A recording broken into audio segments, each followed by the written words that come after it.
জওয়ার উপস্থিত আমাদের আদিবাসী কুর্মী সমাজের মূল খুঁটি মূল মান্তা অজিত বাবু, আন্দোলনের আরেক নেতা রাজেশ, আরো সব নেতা নেত্রী এখানে উপস্থিত আছেন। প্রত্যেককে আমার শুভেচ্ছা এবং অভিনন্দন। আজকে এই হুলহুলি মাঠে 3 দিন ধরে বিভিন্ন রকম বিচার, আলোচনা এবং আগামী দিনে আন্দোলনের কর্মসূচি, সেই কর্মসূচিটা কি করা যায় তার একটা রূপরেখা তৈরি করা, এটা খুব ভালো উদ্যোগ। এবং আমি প্রথমেই বলি যে আজকে একটা জিনিস অস্বীকার করার কোনো উপায় নাই। একটু আগে যে বক্তব্য রাখলেন যে আদিবাসী কুর্মী সমাজ বা আরো বিভিন্ন জায়গায় যে কুর্মী আন্দোলনগুলো শুরু হয়েছে বিভিন্ন দাবি দাবা নিয়ে, সেটা কিন্তু আজকে সারা ভারতবর্ষে একটা আলোচনার বিষয় তৈরি হয়েছে। এবং এইটার অবশ্যই যদি কাউকে ক্রেডিট দেওয়া হয় সেটা অবশ্যই অজিত প্রসাদ মাহাতো। আমি তাকে তার জন্য অভিনন্দন জানাই। কারণ বিভিন্ন ধরনের আন্দোলন মাথায় তার আছে এবং সেই একটা একটা করতে করতে আজকে আমরা এই জায়গায় পৌঁছেছি। তবে এইখানে দুটা কথা বলি আমি শেষ করব। প্রথম হল যে একটা দাবিকে সরকারের কাছ থেকে আদায় করতে গেলে মোটামুটি 3টা ধাপে আমাদের প্রক্রিয়াটাকে আগায় নিয়ে যেতে হবে। 3টা ধাপের মধ্যে প্রথম হল যে আমরা যে বিষয়গুলো নিয়ে আন্দোলন করছি সেটা সাধারণের মাধ্যমে, মানে সমাজের মধ্যে যারা সেই সমাজভুক্ত তারা সেটা কতটা বুঝেছে, তারা সেই দাবিটা সম্পর্কে কতটা সচেতন, তারা সেই দাবিটার প্রতি সহানুভূতিশীল কিনা, এই জিনিসটা প্রথম আমাকে জনজাগরণটা করতে হবে। আমার মনে হয় 3টা ধাপের মধ্যে একটা ধাপ কমপ্লিট হয়ে গেছে, অর্থাৎ সবাই বুঝে গেছে ব্যাপারটা যে এই ধরনের একটা আমাদের জাতিসত্তার ব্যাপার আছে, আমাদের এই এই দাবি আছে, আমরা এইভাবে বঞ্চিত আছি। এই ব্যাপারটা কিন্তু অনেকটাকে আমি বলবো 90% সামাজিক যারা আন্দোলন করছে তারা বা যারা সমাজের অন্তর্ভুক্ত আছে আমাদের তারা সবাই মোটামুটি বুঝতে পেরেছে। এটা একটা স্টেপ আমরা আগাই গেছি। দ্বিতীয় স্টেপ হলো যে আন্দোলনের কর্মসূচিগুলা এমন ভাবে তৈরি করা যাতে সরকার, যেই সরকার থাকে, আমার দলের থাকতে পারে আরো দলের থাকতে পারে, সেই সরকার সেইটা নিয়ে চিন্তা ভাবনা শুরু করবে। আমার মনে হচ্ছে সেটাও অনেকটা সাকসেস এই কুর্মী আন্দোলনের মধ্যে পারা গেছে। অর্থাৎ সরকারও মাঝে মাঝে চিন্তা করে, ভালোভাবেই চিন্তা করে, এবং তারা সবসময় খুব সতর্কভাবে পদার্পণ করে যে কিভাবে আমি কথা বলবো, কিভাবে কাজ করব যাতে এত বড় সমাজ বিগড়ে না যায়। অর্থাৎ তাদের মনে এই ধারণাটা তৈরি হয়ে গেছে যে এইটা নিয়ে আমাদের কিছু চিন্তা ভাবনা করতে হবে। অর্থাৎ 2টা ধাপ আমরা আগাইছি। 3 নম্বর ধাপ হইল এইবার সেটাকে কার্যকরী করা। এই কার্যকরী করার ব্যাপারে অবশ্যই একটা শক্ত ব্যাপার আছে। কারণ একদিকে পলিটিক্যাল পাওয়ারের দরকার, যারা বিধানসভা লোকসভার সদস্য আমাদের তারাকে সক্রিয় খুব বেশি হতে হবে, কারণ যতই আমরা আন্দোলন করি যাই করি আসল কাজটা কিন্তু ওই জায়গাটাতেই হবে।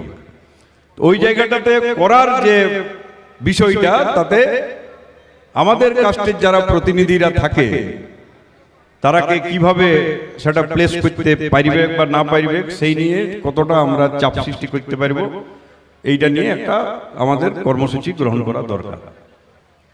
আমাদের একটু আগে যিনি বক্তব্য রাখলেন খুব ভালো, কোথায় গেলেন, ওই আমাদের কুড়মালি ভাষা নিয়ে যেটা বলছিলেন সন্তোষ কাটিয়া, এটা খুব গুরুত্বপূর্ণ কথা। আমি এটাই অ্যাকচুয়ালি বলার জন্য এসেছি। সেটা হলে আপনারা সকলে জানেন যে কুড়মালি ভাষাটা পশ্চিমবঙ্গে অফিসিয়াল ল্যাঙ্গুয়েজ হয়েছে। এই অফিসিয়াল ল্যাঙ্গুয়েজ করার পিছনে আমি বিধানসভার সদস্য তখন ছিলাম, আমি নিজে সেই বিলটা এনেছিলাম। সেই বিলটা আনার পর সেটা সরকার সেই বিলটা সমর্থন করতে বাধ্য হয় এবং আমার নামেই সেই বিলটা সেখানে প্লেস হয়েছিল বিধানসভাতে, এবং সেইটা পাস হওয়ার পরে কুড়মালি ভাষাটা অফিসিয়াল ল্যাঙ্গুয়েজ হইল।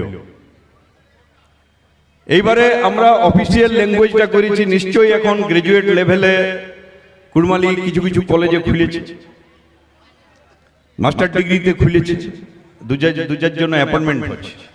আমাদের বক্তব্য হওয়া দরকার, আমি অজিতবাবুকে বিশেষ করে রাজেশও আছে, এরাকে এক একটা পয়েন্ট ধরে ধরে দাবিগুলা যেমন থাকে, অর্থাৎ এই যে অলচিকি যে সাঁওতালি ইয়েটা আছে, সেটা দেখবেন প্রতিটা প্রাইমারি স্কুলে এক একটা করে করে টিচার দিয়েছে, অনেক জায়গায় দিয়েছে। তাহলে কুড়মালি ভাষা যদি আমাদের অফিসিয়াল ল্যাঙ্গুয়েজ হয়, তাহলে আমাদের জোরালো ভাবে দাবি করা দরকার, এবং সেই দাবিটা থেকে সরকার পিছায় আসতে পারবে নাই। তার কারণ অলরেডি কুড়মালি ভাষাকে অফিসিয়াল ল্যাঙ্গুয়েজ ডিক্লেয়ার করা হয়েছে সরকারের তরফ থেকে, যে প্রতিটা কুর্মী অধ্যুষিত এলাকায় কমপক্ষে প্রতিটা প্রাইমারি স্কুল হোক, সেকেন্ডারি স্কুল হোক, হায়ার সেকেন্ডারি স্কুল হোক, সেখানে কুড়মালি টিচার দিতে হবে। এবং এই কুড়মালি টিচারটা পাতে গেলে আমি কুড়মালি দমে ভালো জানি আর আমি কুড়মালি টিচার হব, সেটা কিন্তু হবে না। আপনাকে কুড়মালির ভাষার ডিগ্রি ডিপ্লোমাটা জোগাড় করতে হবে। তাহলে আমরা খুব সহজে সেই ডিগ্রি ডিপ্লোমাটা কথা পাবো। তার জন্য আমাদের অনেক শিক্ষিত লোক আছে, তো সনদবাবুর আছে, আর অনেকে প্রফেসর, তারা মিলে একটা যে কোনো ভাবে এইটা ইমিডিয়েট সরকারও আমার মনে হচ্ছে খুব সহজে মাইনে নিবে, যে একটা এমন ভাবে একাডেমি করা হোক, এমন একটা প্রতিষ্ঠান করা হোক যে প্রতিষ্ঠানে যে ম্যাট্রিক পাস যে ছেলে মেয়েগুলো আছে আমাদের, বা 12 পাস আছে, তারা সেই সব জায়গায় ভর্তি হলে ইমিডিয়েট প্রাইমারি স্কুলে পড়াবার মতো যোগ্যতা পাওয়ার জন্য সেই ডিপ্লোমা বা ডিগ্রিটা যেন সেইখান থেকে দেওয়া হয় এবং সেটা ভ্যালিড হয়। সেই জিনিসটাকে যদি আমরা একটা দাবির মধ্যে রাখি, আমার মনে হয় এই জায়গাতে আমাদের অনেক ইয়াং ছেলেও, প্রচুর ইয়াং ছেলে এই আন্দোলনের মধ্যে যুক্ত আছে, তারাও আরো জিনিসটা উপলব্ধি করবে। কারণ সব থেকে বড় ব্যাপার যেটা, সেটা হলো এই যে কুড়মালি ভাষাটা একটু আগে উনি বললেন বিহীন গাড়ি হয়ে গেছে, সত্যি বিহীন গাড়ি হয়েছে। এবং বিহীন গাড়ি হওয়া কারণ আমরা নিজেই অনেকদিন ধরে এটা বলি নাই বলতে বলতে এই জায়গায় পৌঁছেছি। তাহলে ভাষাটাকে আমরা একদম ভিতর পর্যন্ত ঢুকাই দিতে পারবো যদি প্রতিটা স্কুলে এই ভাষাটাকে একটা মানে পড়ার কোর্স হিসাবে আমরা রাখতে পারি, যেটা করতেই হবে সরকারকে আইনত, কারণ ভাষাটাকে অলরেডি অফিসিয়াল ল্যাঙ্গুয়েজ হিসাবে ডিক্লেয়ার করেছে। তাহলে এই জায়গাটাকে একটু বেশি আমার মনে হচ্ছে জোর দেওয়া দরকার। এটা আপনাদের আরো আলোচনা চলছে, সেই আলোচনায় সিদ্ধান্ত নেন, এবং পরবর্তীকালে যে পলিটিক্যাল পাওয়ারের গল্প আছে, বাকি যে গল্প আছে, সেগুলো আপনাদের যে সিদ্ধান্ত সেটা করবেন, সেটা পরের প্রশ্ন। কিন্তু আমার বক্তব্য যেটা, আমরা এই দাবিটাকে আরো সম্পূর্ণ সঠিক করার জন্য এই ভাষার বিষয়টাতে যেহেতু আমরা এক ধাপ আগাই আছি, সেই ধাপটাকে কাজে লাগাই এই আন্দোলনটা জোরালো যদি করা হয়, আমার মনে হয় এটা সহজেই কাজটা হবে। আর আদিবাসী সংক্রান্ত যে এসটি স্ট্যাটাসের ব্যাপার, সেগুলো যে ব্যাপার সেগুলো তো চলছেই, সেটা নিয়ে আরো যে সিদ্ধান্ত নেওয়া হোক। আমার তরফ থেকে এই কথাটা বলতে পারি যে এই বর্তমানে আমি এখন জনপ্রতিনিধি নাই, জনপ্রতিনিধি না থাকলেও আমার তরফ থেকে এই আদিবাসী কুর্মী সমাজের দাবি সংক্রান্ত ব্যাপারে কোনো জায়গায় কোনো বিষয়ে যত রকম সাহায্য দরকার আমার তরফ থেকে সাহায্য করব। এই কথা বলে সকলকে আমি শুভেচ্ছা জানাই। আমি আমার বক্তব্য শেষ করছি। নমস্কার।